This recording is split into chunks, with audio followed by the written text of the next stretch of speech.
can you tell us, Jake? Yeah, Chris, this is something we learned of moments ago, according to a senior White House official as well as a senior administration official talking to MS Now, telling us that Tulsi Gabbard has resigned from her position as the director of the office, the director of national intelligence. That is per a White House official and a senior administration official.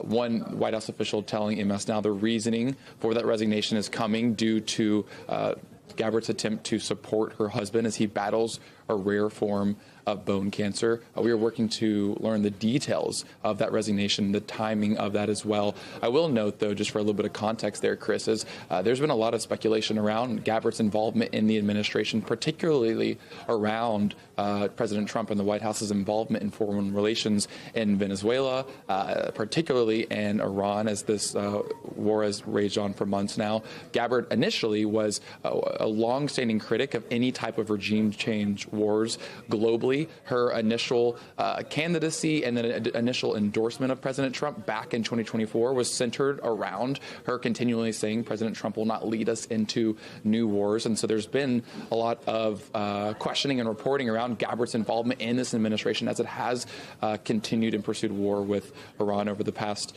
couple of months. But as of now, we know that her resignation has been sent to the president's desk, that he has been made aware of it. And these two administration officials are saying that this will come imminently. We're still working to learn some of the details of this resignation, some of the behind-the-scenes matter, which we'll bring to you as soon as we get there, Chris. Jake, thanks so much for that. And certainly we wish all the best to Tulsi Gabbard's husband as he fights a battle against, as she put it, an extremely rare form of bone cancer. But Brendan Boyle, if I can come back to you on this, obviously the president's intelligence team has been under fire recently. That includes, I think, first and foremost, Kash Patel and the FBI, the members of the intelligence team. We haven't talked about, are the CIA director, the NSA director, but I wonder what your reaction is to a member of his intelligence team stepping down. Yeah, well, first, Chris, I share the sympathies you expressed to Tulsi Gabbard's husband having this apparently very rare form of cancer. So I wish them both the best in terms of this health matter. I served with Tulsi Gabbard in the House of Representatives for several terms, although the member I served with in the House of Representatives is almost a different person from the person who would ultimately join and endorse President Trump and join his cabinet. The thing that I remember even having personal conversations with her way back in 2016 when she was a co-chair of the Bernie Sanders for President campaign, and she was attempting to get me to support Bernie Sanders. And what I remember from this conversation is she was passionately against Hillary Clinton because, and these were exact words, she was saying, quoting her, "I can't support Hillary Clinton because she will cause a war with Iran. And if there's one thing I'm committed to, it's ensuring this country does not go to war with Iran." Those were her exact words to me in the members' cloakroom some years ago. And now here we are. She is actually serving in the cabinet of the president who did launch a war in Iran, a completely unnecessary war of choice. It's unfortunate that she never stood up and actually resigned as a matter of principle. So we shall see who replaces her. Given the track record of this administration, I can't imagine it will be someone who will in any way be willing to stand up to this president on any matter. Director of National Intelligence Tulsi Gabbard is resigning after about 15 months in the role of the Director of National Intelligence. Yeah, we want to get straight to the White House and bring in Kevin Liptak with the latest. What are we hearing right now? Yeah, and this is a significant departure. We do now understand that Tulsi Gabbard has informed President Trump of her decision to resign from the administration. And what she is telling associates is that she is stepping down because her husband is confronting a rare form of cancer. And so that is her rationale for stepping back from this very, very critical role at a very critical moment as the U.S. Remains at war with Iran, as President Trump weighs restarting the bombing campaign inside that country. This will be a significant departure for the administration. And so Tulsi Gabbard telling the president today that she does plan to resign and that she's stepping aside for this ultimately very personal reason, which is her husband's health. Now, that being said, this has been quite a tumultuous tenure, I think, for Tulsi Gabbard over the course of this second Trump administration. There had been clear points throughout the last year and a half when she did seem to diverge with what the president was trying to do. You know, she came to this job with a very clear anti-war background. You know, she herself is a veteran. She talked before she was in this job when she was a congresswoman from Hawaii about not starting foreign wars, specifically about not starting wars with Iran. And over the course of this conflict, she really did not have a very visible role whatsoever in confronting the Iran threat. She had been essentially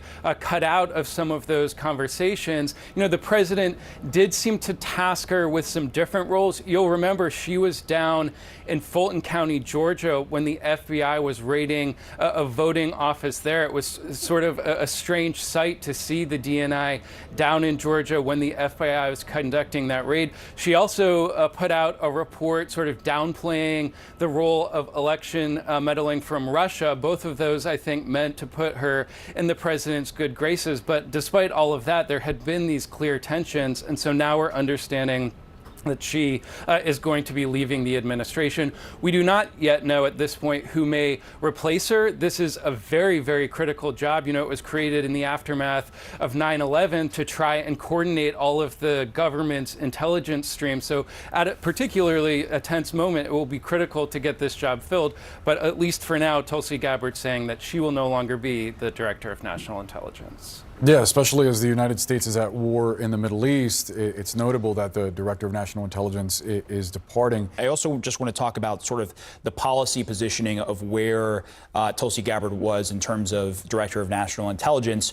We heard at points that debate sort of, I guess not so much debate, a difference in stated position between what we heard from the president at times, sometimes it was Steve Witkoff, in terms of the ability for Iran to get a nuclear weapons grade weapon. And then she would often say that the capability was obliterated. I wonder for you, who just follows the space so closely, what did you see the most significant in her dynamic as DNI here? You know, I think that the primary issue was that she just didn't really deliver substance and kind of a purpose for the administration from an intelligence perspective, and that John Ratcliffe at CIA did. And so the contrast between them and the ability of them to represent the intelligence in a way that, I think that Director Ratcliffe is just more artful in threading the needle and then behind the scenes providing really value added, because the CIA has that value added, right? They have deeper analytic core, and then they have the operational capabilities that, of course, ODNI doesn't have. And so I think that, it's the divergence of views that were very core to who Tulsi Gabbard is and was, that never really synced. And then just, the value added or lack thereof.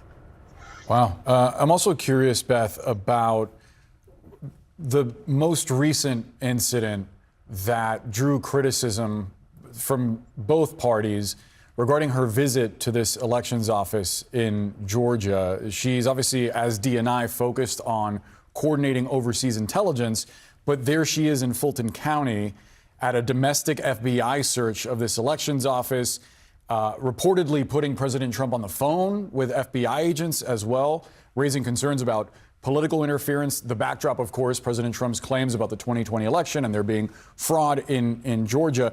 And then beyond that, there were these conflicting explanations about why specifically the DNI would even be there.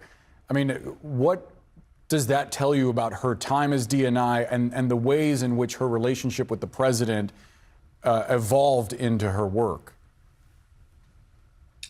Yeah, I think that, the DNI Gabbard was in search of a mission.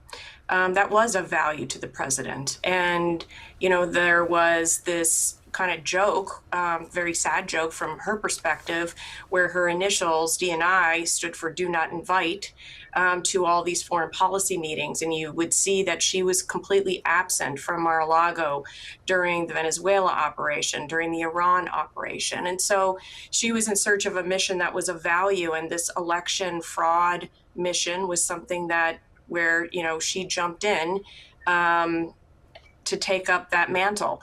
There are, you know, from my perspective, having been, you know, the number 3 at ODNI in my last government position, I believed that her presence was counter to her authorities.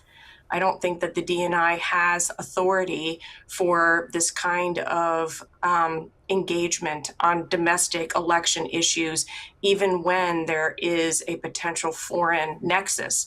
And in the case of Georgia, in all of the years, remember, this is many, many years, there has never been an accusation or an inkling of foreign activity related to that outcome.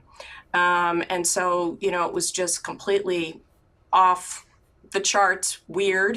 What the speaker is arguing here is that Tulsi Gabbard may be slowly distancing herself from Donald Trump and his movement, even if she isn't doing it all at once publicly. The argument is that while Gabbard may publicly frame some of her frustrations around personal issues involving her family or husband, critics believe there's a bigger political divide forming underneath it all. The speaker points out that Gabbard originally gained popularity among many progressive and anti-establishment voters back in 2016. Especially after she supported Bernie Sanders during the Democratic primaries. At the time, many people viewed her as anti-war and outside the traditional political establishment. But the speaker argues they never fully believe that image, especially on economic policy, and suggests Gabbard's anti-war reputation may have been overstated. Still, according to this perspective, even some people within the broader MAGA coalition who once aligned with Trump are becoming frustrated with his foreign policy decisions and military actions. The speaker believes some figures connected to Trump may now be quietly preparing exits from his orbit, whether through resignations, firings, or gradual distancing.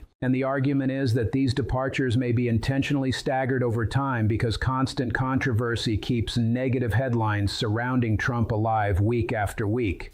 The point being made is that even when Trump fires officials himself, it can still politically damage him because presidents are ultimately responsible for the people they appoint. And when officials resign voluntarily, critics argue it sends an even stronger signal that insiders are losing confidence in his leadership. The speaker also highlights the fact that many of the most visible departures from Trump's orbit have involved women. Since Trump has historically had fewer women in high-profile positions around him compared to some previous administrations, the argument is that every prominent female resignation or fallout becomes even more noticeable politically. Ultimately, the broader claim being made is that these ongoing departures, internal conflicts, and public breakups are contributing to a growing narrative of instability around Trump and his political movement.